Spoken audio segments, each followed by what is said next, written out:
My brother bullied me mercilessly after I came out of the closet, even outing me at school, so he's no brother to me. Now he's coming out as a good person and wants my forgiveness, but I don't care. Posted by you/throwitaway. I'm 19M, and my brother is 21. He's my only sibling. I realized I was gay from a young age and came out at 14. My parents were supportive from the start, but my brother absolutely wasn't. He tried to tell me I wasn't gay or that I was just trying to get attention and attempted to make me change my mind. When that failed, he called me a freak, said I was diseased, and told me I was going to hell, even though we aren't that religious. He made it clear he didn't want a relationship with me. He outed me at school, though my friends already knew, and tried to get others to join in, but no one really cared, so nothing much changed. Needless to say, I vowed to limit contact with him as much as possible, but the comments continued until he moved out when he turned 18 for school. I've since gotten into a great school and completed a year and a half. I'm in a relationship, my grades are the best they've ever been, and everything seems to have fallen nicely into place. My brother sent me a Facebook message back in August. He started by apologizing for how he'd treated me, saying he was depressed before, stuck inside his own head, and fell into the wrong crowd online that reinforced his bitterness toward others. He said he'd gotten treatment for his depression, feels more confident than he has in years, and is on the upswing. He wanted to meet up to repair our relationship. He said he was proud of me for being gay, supported me, and apologized for taking so long to make it known. I didn't respond.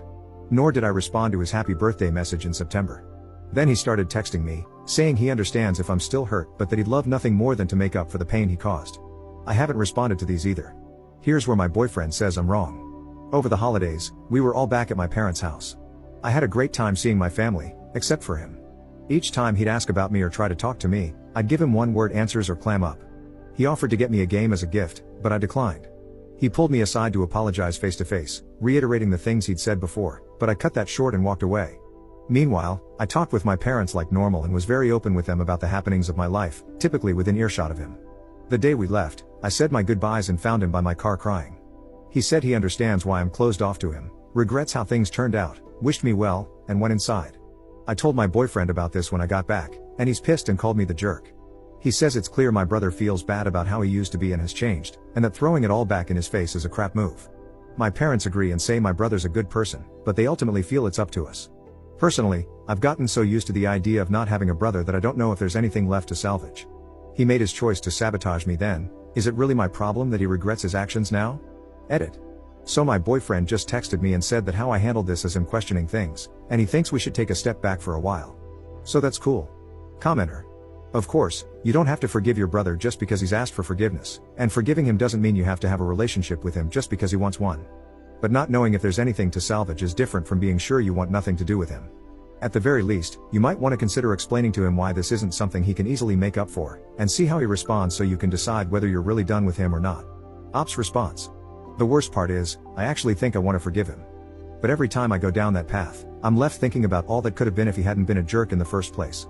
It makes me resentful, knowing that any relationship we build now will be inferior to the one we had when we were kids. And honestly, that feels worse than acting like I don't have a brother at all, to be honest. Update 3 months later. So it's been a few months since my first post, and since a few people were asking, I thought I owed you an update. I would have provided one sooner, but this is a throwaway, and I had logged out earlier. The fact I remembered the password is itself a miracle. A little after my last post, I texted him, letting him know that I appreciated his words but that his actions had really hurt me and that I needed time. He texted back that he understood and to take as much time as I needed. He also thanked me for reaching back out to him. I spent a lot of January and February in self-reflection, trying to figure out what I wanted.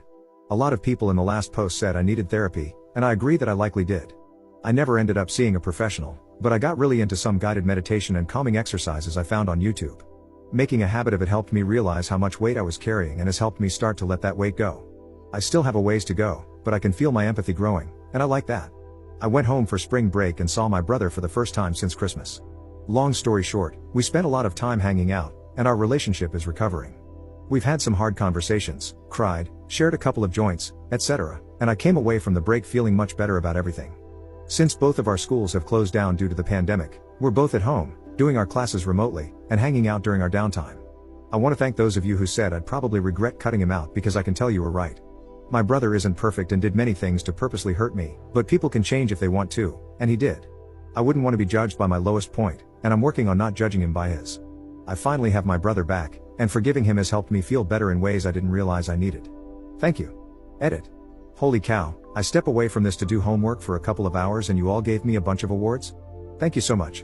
To answer some common questions, no, my boyfriend from the original post and I are no longer together, but for reasons unrelated to the original post. We just wanted different things and were at different stages of our lives, but it was a parting with minimal hard feelings. I don't consider his reaction to be manipulative. It wasn't a hard do this or we're through. Why did my brother do it? There's no one reason. He was in a dark place and dealing with a lot of issues in a bad way.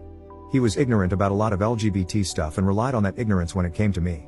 It took a while, and going off to college and meeting new people, for him to start questioning a lot of what he believed. Since getting help for his unresolved issues, it was a step-by-step process until he saw how wrong he was. He said he didn't even realize how hurtful he was being a lot of the time because he was so in his own head and had some really bad influences on the internet reinforcing his mindset. I can understand that, and I love how far he's come. Why didn't our parents intervene even though they always had my back? They did a lot of the time, but most of what my brother said or did wasn't in their presence, and I wasn't the type to go running to them every time I was the victim of something. They are good people, and I hold no animosity toward them for what they might have done differently. I'm thinking about showing my brother this in the previous thread so he can better understand how I felt about all of this. I might update later on how that goes. Also, I just want to say to others out there who feel they've been repeatedly wronged by someone to the point of wanting to cut them off, I know exactly how you feel. But the fact is, people can change if they want to. And even if they do, you're under no obligation to welcome them back into your life. But if you can find it in your heart, I'd strongly encourage you to give them a fair shot at doing so. People do messed up things, sometimes many times or for many years, before they realize it and feel remorse. We're all only human. Commenter. It's hard for me to find a reason to forgive family that purposely hurts family. Strangers I can understand, but family is the core of trust. Breaking that trust usually causes a domino effect that outperforms the original behavior. I don't plan on ever forgiving my brothers. It's a trap. Ops response. I understand where you're coming from. Consider this, if you would, there's much more reason to forgive a family member than a stranger, in my opinion. Injury from family hurts far more than an injury from someone you barely know. Like you said, family is supposed to be the bedrock of trust, and breaking it can cause a lot of subsequent harm. While your birth family is who you're stuck with by virtue of being alive, they're by no means your real family, you choose who that is. I'm fortunate enough that the family I've chosen is also the one I was born into, but many aren't so lucky. The fact is that humans can be jerks, idiots, and selfish to the point of hurting those around them, sometimes on purpose and sometimes without even realizing it. But even if you choose your own family, the one you're born into knows you very well. You have memories no one else has, and you've shared experiences no one else has. Even if you've cut them off for good reason, holding on to hate toward them or wishing them misfortune will have a corrosive effect on your own well-being. Not forgiving a stranger isn't the same, the hate is just as corrosive, but it's much less relevant to you as a person and much less intimate than the hate you hold for a family member. Being angry at a stranger is like holding a red-hot screw. Being angry at a family member is like having that screw between your heart and your lungs. You don't need to have a relationship with anyone if you don't want to, not even your birth family. You don't need to make people feel better if you think they don't deserve it. But I urge you to look at the baggage you carry inside, baggage that may have been thrust upon you through no fault or choice of your own, and slowly allow yourself to set it down. Forgiveness isn't about saying everything is okay or back to how it was. It's about allowing yourself to heal from the damage others caused and leaving it in the past. It's a very intimate experience, but it can be a scary thing to even try. Still, I encourage you to take that chance if you can. You owe it to yourself, and who knows what might come from it.